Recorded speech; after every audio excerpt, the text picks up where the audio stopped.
diwarisi serta dihayati oleh generasi seterusnya. Artinya bukan setakat sahabat saja, bukan setakat tabi'in saja, tetapi sampai pada hari ini siapa mewarisi dan berpegang kepada manhaj ini, maka dia dianggap daripada salafus salih, dan juga saya sebutkan dalam istilah saya salaf manhaji. Baik, kedudukan akidah di peringkat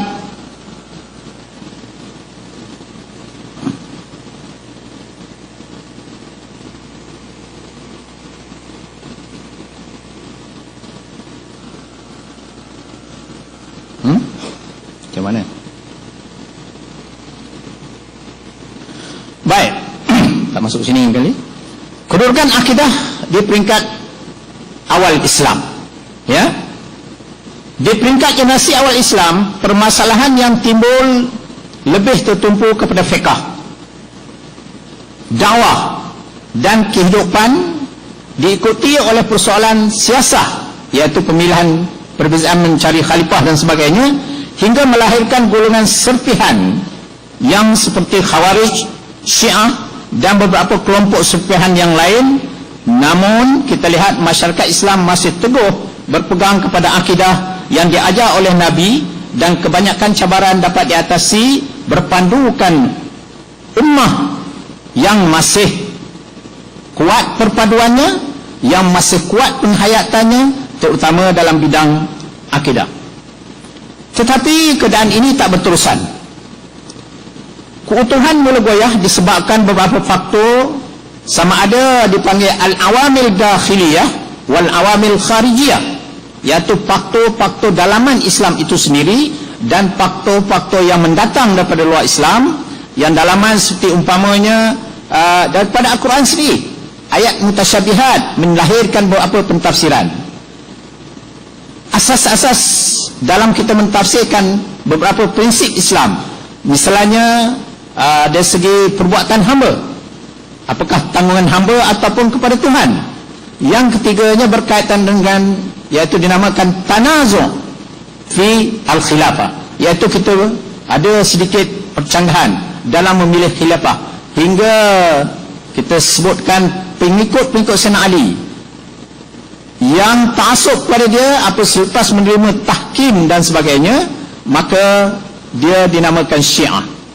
Ada golongan Ali juga masa itu yang tidak suka dengan putusan itu, dia keluar daripada jamaah ini, maka dinamakan Khawarij. Ada satu golongan yang duduk atas pagar, dia kata dia tak mau campur, Syiah pun tak mau, Khawarij pun Syiah tak mau, dia adalah Murji'ah. Artinya hukumnya kita serahlah kepada Allah SWT, kata dia. Ini dalam perbezaan pandangan disebabkan pemilihan khilafah. Ada disebabkan prinsip-prinsip dalam perbezaan menentukan kaedah dan juga masalah-masalah akidah. Maka lahirlah Mu'tazilah, lahirlah Qadariyah, lahirlah Jabariyah, lahirlah Musyabbihah, Mujassimah dan lain-lain yang dinamakan firaq Islamiyah. Dari luar, sebab-sebab dari luar, misalnya pembukaan negara-negara baru, budaya-budaya lama, Parsi, Yunani, pemikiran falsafah Greek dan sebagainya, yang semuanya ini boleh mendatangkan perbincangan sekurang-kurangnya kepada umat Islam, terutama ulama-ulama dalam perkara itu.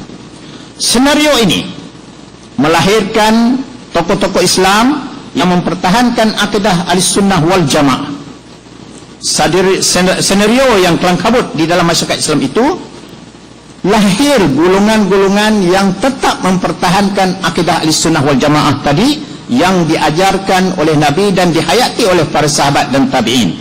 Misalnya saya buat contoh di sini seringkasnya, ialah seperti Abu Hanifah, Al-Imam Abu Hanifah 150 Hijrah, Al-Imam Syafi'i 204, Imam Malik bin Anas 179 Hijrah, dan Imam Ahmad bin Hanbal 241. Dengan penulisan-penulisan mereka, kalau rujuk pada kitab kerja saya itu, maka kita dapati mereka menulis berbagai buku berbincang bagi mempertahankan akidah Ahlussunnah wal Jamaah seperti mana yang dipahami. Okey. sudah balik. Pada akhir abad ketiga Hijrah, awal keempat Hijrah, ketika itu pemerintahan kerajaan Abbasiyah masih dipegang oleh beberapa khalifah-khalifah Abbasiyah. Dalam kitab-kitab kerja saya sebutkan nama-nama semuanya. Kita lihat pada ketika itu pengaruh Mu'tazilah dan Mujassimah bertentangan pada kemuncaknya. Mujassimah mereka yang memegang literal nusus. Mu'tazilah yang berpegang kepada akal. Kalau bercanggah keduanya, Mu'tazilah kata kita pegang akal dulu, Mujassimah kata kita pegang literal nususnya. Dengan sebab itu adalah menjadi suatu keadaan yang tidak stabil di dalam pemikiran akidah Islam pada ketika itu. Maka kita lihat lahir dua tokoh ahli sunnah wal jamaah, yaitu Abu Hasan Asy'ari sampai 260-330 Hijrah, dan Abu Mansur Al-Maturidi. Abu Hasan Al-Asy'ari, dalam saya dah sebutkan dalam kitab kerja, dia berjuang di sebelah Timur Tengah, Iraq, Mesir, Syria dan sebagainya. Dan Abu Mansur iaitu di sebelah Asia Timur, Asia Tengah, termasuk Samarkand dan sebagainya. Sila rujuk kepada kitab kerja saya atau buku saya yang saya tulis khusus dalam perkara ini. Kedua-dua tokoh ini sangat tegas menentang Mu'tazilah serta menolak pendekatan literal lafzi, iaitu Mujassimah, sehingga berjaya memertabatkan semula akidah Ahlussunnah wal Jamaah dengan pendekatan kepada salaf manhaji dan menolak pahaman lain, terutamanya Mu'tazilah. Sila lihat buku Al-Asy'ari Al-Ibanah an Usuli Ad-Diyanah, di mana di situ Abu Hasan Al-Asy'ari dalam nasnya, saya sebutkan di dalam kitab kerja, bahawa dia adalah berpegang kepada akidah Ahlussunnah wal Jamaah dan Salafi. Saya bacakan sikit teksnya di sini. Memang kita akui Asy'ari ini asalnya adalah Mu'tazili, tetapi dia telah meninggalkan Mu'tazilah. Saya sebutkan sini nususnya: ma'asyiran nas, innama taghayyabtu ankum hazil muddah li'anni nazartu fatakafa'at indi al-adillatu wa lam yatarajjah indi syai'un ala haqqun ala batilin wala batilin ala haqqin ila akhir nusus. Menunjukkan lagi dia seorang yang berpegang kepada manhaj salafi. Qauluna allazi naqul wa diyanatuna allati nadinu biha at-tamassuk bi kitabillahi wa bi sunnati nabiyina Muhammad sallallahu alaihi wasallam. Dia tak kompromi. Asy'ari berpegang pada Quran dan sunnah. Wa ma rawa anis sadatis sahaba wat tabi'in wa a'immatil hadis. Tiga dia pegang: Quran, sunnah, kemudian sahabat, kemudian a'immah hadis. Wa nahnu bizalika mu'tasimun, kita berpegang teguh. Wa bima yaqulu bihi Abdullah bin Ahmad bin Hanbal qailuna wa liman khalafa qawlahu mukhalifuna. Sebaik contoh pada dia ialah Imam Ahmad bin Hanbal. Baik, ini dari segi nak mengatakan, nak menentukan bahawa Asy'ari ini adalah salafiyul mazhabi. Artinya Quran dan sunnah dia tetap berpegang dan pandangan-pandangan sahabat. Tetapi dalam masa yang sama ada sedikit pembaharuan dibuat oleh Abu Hasan Al-Asy'ari, khususnya dalam kitab dia Istihsanul Khawdi fi Ilmil Kalam. Maknanya bagus kita mendalami tentang ilmu kalam ini. Dia mengatakan bahawa kita melihat sesuatu itu hendaklah dirujukkan kepada asalnya. Kalau syariat dirujukkan kepada wahyu, kalau akal, perkara akal dirujukkan kepada akal, kalau hawas dirujukkan kepada hawas. Teksnya ada di dalam kitab kerja saya itu. Baik, saya nak ringkaskan di sini. Dengan pendekatan pertama Quran dan sunnah, pandangan sahabat dan juga a'immah hadis, dan dengan pendekatan akal pada masa yang sama dalam mempertahankan nusus, dalam mempertahankan akidah, dalam mentafsirkan jika terdapat kesamaran, Abu Hasan Al-Asy'ari memberi laluan kepada manhaj akal bagi mengisbatkan apa yang ada. Walau macam mana kesimpulannya saya sebutkan, Abu Hasan Al-Asy'ari kalau ada percanggahan di antara akal dan nusus, dia akan rujuk kepada nusus dahulu.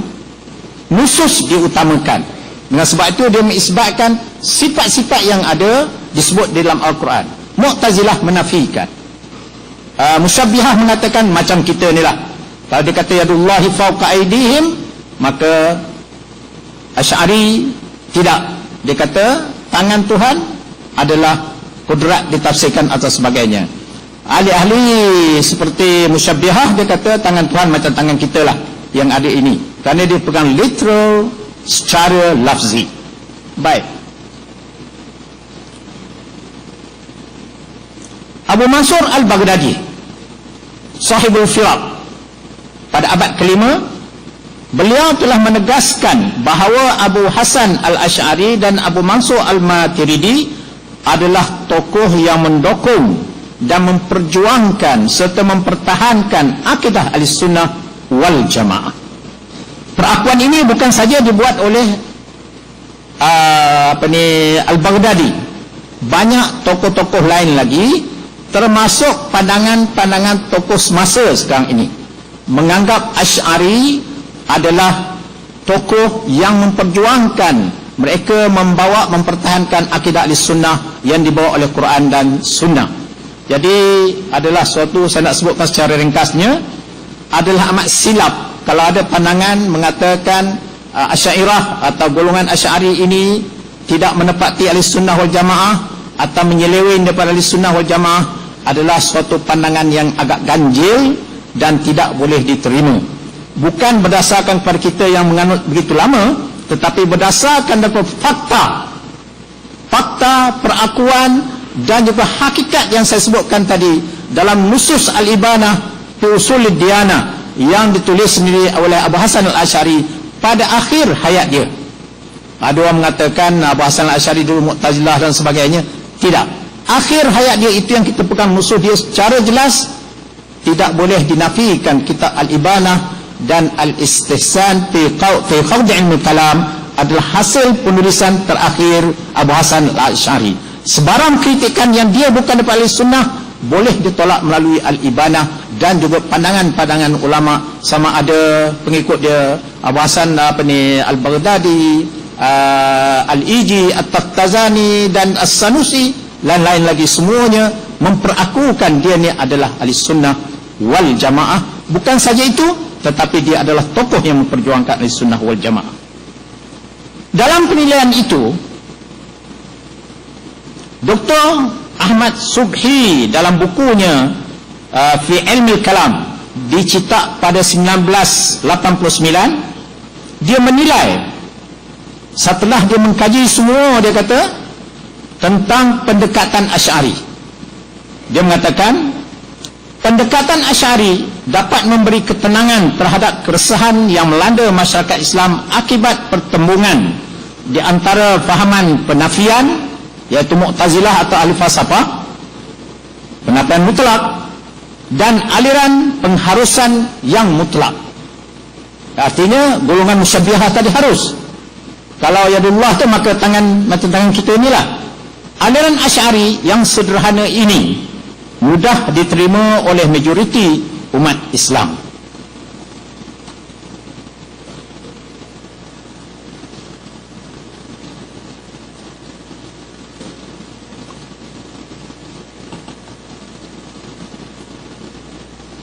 Okay. Saya nak buat contoh kedua lagi. Mereka yang perjuangkan akidah Islam ini menerusi pendekatan kesederhanaan, akli dan nakli. Baik.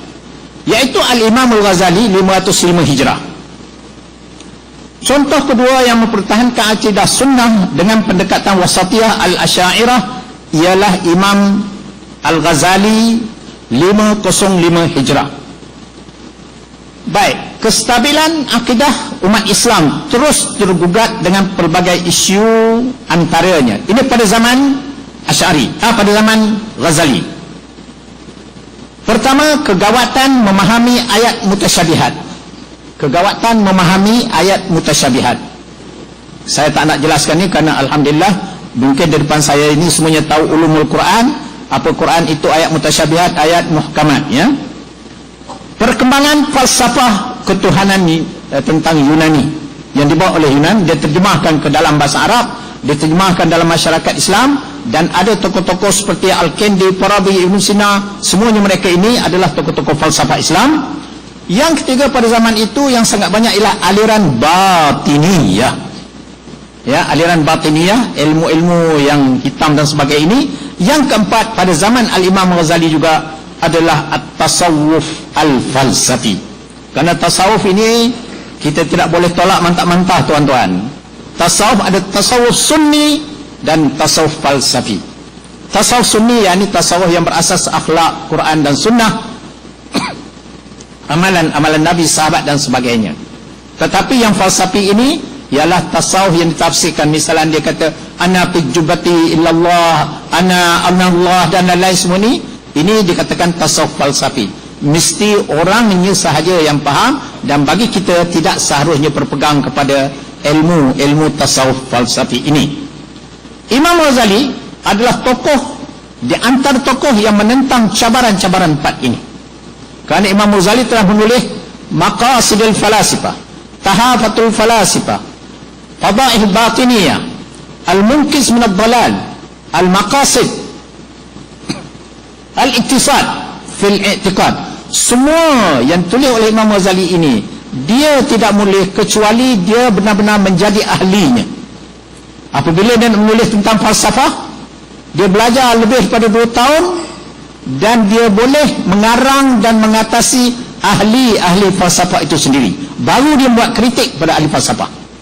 Begitu dengan batiniyah, begitu dengan tasawuf falsafi. Ini patut kita contoh. Kerana orang sekarang ini berbeza dengan cara pendekatan orang dulu seperti Imam Ghazali. Dia belajar 3 hari, dia kritik orang yang dah belajar 40 tahun. Kadang-kadang baru satu kitab dia baca belum habis pun separuh. Orang dah tamat-tamat semua kitab, dah iktibar semua dah tahu, dia kata dia ini tak betul, yang betul dia punya betul. Tidak, Al-Imam Ghazali bukan cari itu. Pendekatan dia menguasai ilmu itu sendiri dulu. Baik tasawufnya, baik akidahnya, baik falsafahnya, baik yang lain-lain. Baru dia mengatakan ya Yuni punya salah. Seperti dia mengatakan falsafah Islam, ahli falsafah, iaitu dia menyatakan 17 perkara dalam akidah, dalam falsafah ini adalah salah, khata, dan 3 perkara daripadanya adalah kafir. Dia tak boleh menghukum itu setelah dia memahami dan mengetahui di mana betul dan di mana tidak betul. Begitu juga dalam hal-hal dalam bidang yang lain. Dan kita patut tirulah cara pendekatan Al-Imam Al-Ghazali ini. Al-Imam Al-Ghazali dan beberapa tokoh lain dengannya melalui pendekatan mereka yang seimbang. Saya masukkan ini, kalau dia nak jawab al-falsafah, dia kena jawab dengan mantik falsafah juga. Dia tak boleh dengan jawab dengan tasawuf. Dia nak jawab kepada tasawuf yang menyeleweng itu, dia mesti tahu tasawuf itu, baru dia jawab dengan tasawuf juga. Jadi kata di Nabi, ada sabda Nabi, khatibun nas ala qadri uqulihim. Kalau orang itu ahli tasawuf, kita kena cakap dia lisan tasawuf. Akidah, kita nak cakap dengan orang akidah, kita mesti mempunyai ilmu yang banyak tentang akidah. Baru kita boleh mengatakan anta ni tak betul, anta ni betul, dan sebagainya. Al-Imam Al-Ghazali dan beberapa tokoh lain dengan melalui pendekatan mereka yang seimbang di antara nusuh dan akal, dikenali sebagai ahlus salaf. Kita tadi sebut satu ahlus salaf, ahlul khalaf. Satu tadi ahlus salaf, yang kedua ini sebagai ahlul khalaf. Yang kemudian dua golongan yang ada pada kita ingatkan, satu salaf dan satu khalaf. Pendekatan khalaf dalam pemikiran akidah Islam menjadi pendekatan utama di kalangan masyarakat Islam hingga ke hari ini. Artinya pendekatan Asy'ari, pendekatan pengikut-pengikut Asy'ari, pendekatan Al-Imam Al-Ghazali.